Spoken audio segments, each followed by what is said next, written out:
Ternyata lur, sejumlah responden dari kasusnya Christine Dakhera ini mengajukan laporan terhadap Ibu Dakhera dan para keluarganya, termasuk juga pengacaranya. Kenapa hal itu bisa terjadi? Padahal kemarin para responden sudah dinyatakan bersalah dan dinyatakan akan dipersindangkan oleh NBI. Bagi kalian penasaran, kita akan melanjutkan kasus Christine Dakhera kali ini.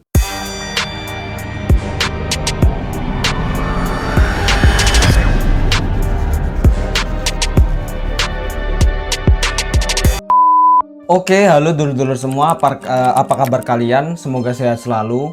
Pada kesempatan kali ini kita akan melanjutkan kembali sesuai janji saya di video-video sebelumnya. Jadi bagi kalian yang bingung dengan video ini ataupun masih belum mengerti tentang kasus Christine Dakhera, silahkan kalian bisa tonton dulu playlist yang sudah saya buat, itu murni dan khusus untuk kasus Christine Dakhera. Dulu saya pernah bilang bahwa kita akan menuntaskan kasus ini, maksudnya kita akan mengikuti kasus ini sampai selesai.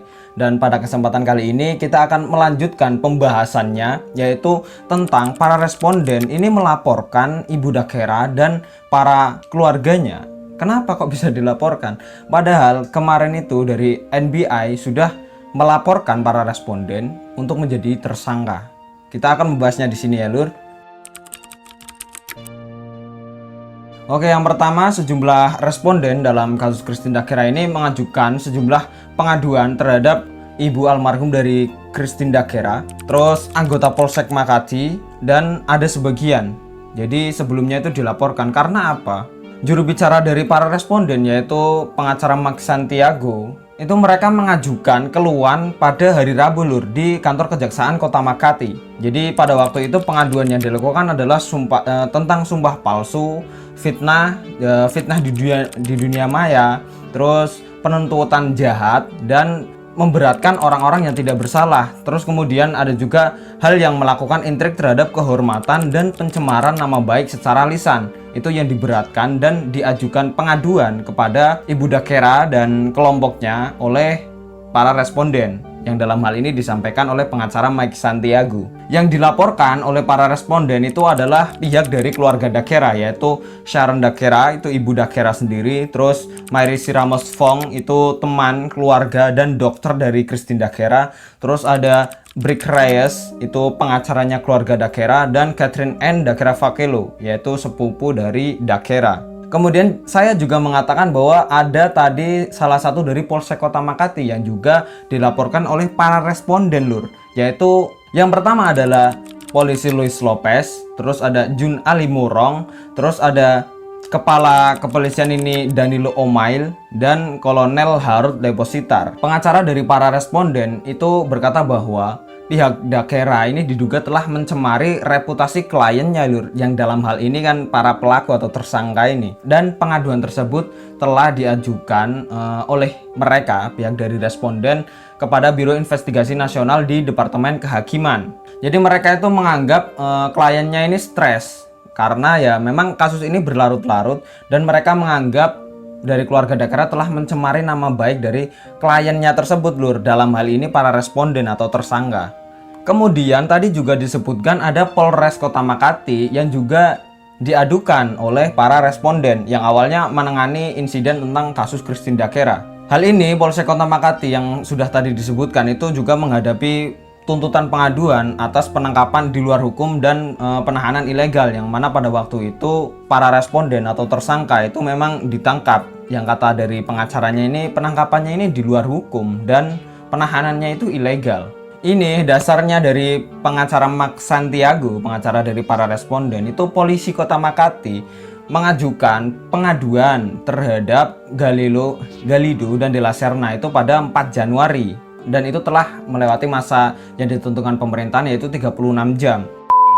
Max Santiago ini mengatakan bahwa kliennya itu ditahan oleh Polsek Makati dari jam 9 malam pada Januari itu ya, Lur. Jadi atas dasar ini para responden atau tersangka ini tidak terima atas keputusan yang telah dibuat oleh NBI yang menetapkan mereka ini tersangka, karena pada waktu itu sudah disebutkan di video sebelumnya.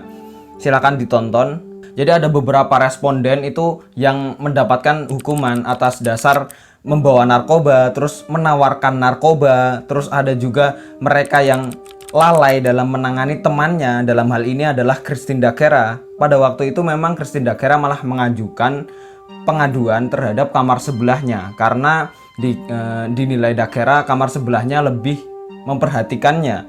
Dan pada waktu itu teman-teman Dagera ini malah berpesta dan tidak memperhatikan Dagera yang pada waktu itu sudah sakit, lur. Dan itulah awal yang menyebabkan Christine Dagera meninggal dunia. Pada waktu itu memang disinyalir dari NBI juga mengatakan bahwa teman-teman dari Christine Dagera ini tidak berniat untuk membunuh Christine Dagera, lur. Jadi mereka tidak berniat untuk membunuh, tetapi pada waktu itu mereka itu lalai dalam menangani temannya yang sakit pada waktu itu, alias penanganan pertamanya itu lalai. Dan malah Dagera ini yang akhirnya menjadi korban pada waktu itu.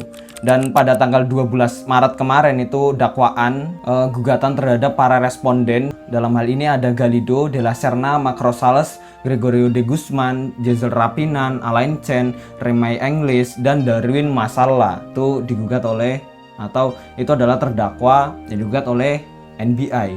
Salah satu kepolisian juga ada yang digugat oleh NBI, yaitu polisi Neptali Maroto, karena didakwa memberikan informasi palsu atau dibuat-buat untuk menyesatkan atau mencegah penegak hukum untuk menangkap para pelanggar, dalam hal ini para responden atau teman-teman Christine Dagera. Jadi kasus ini itu terus berlanjut, lur.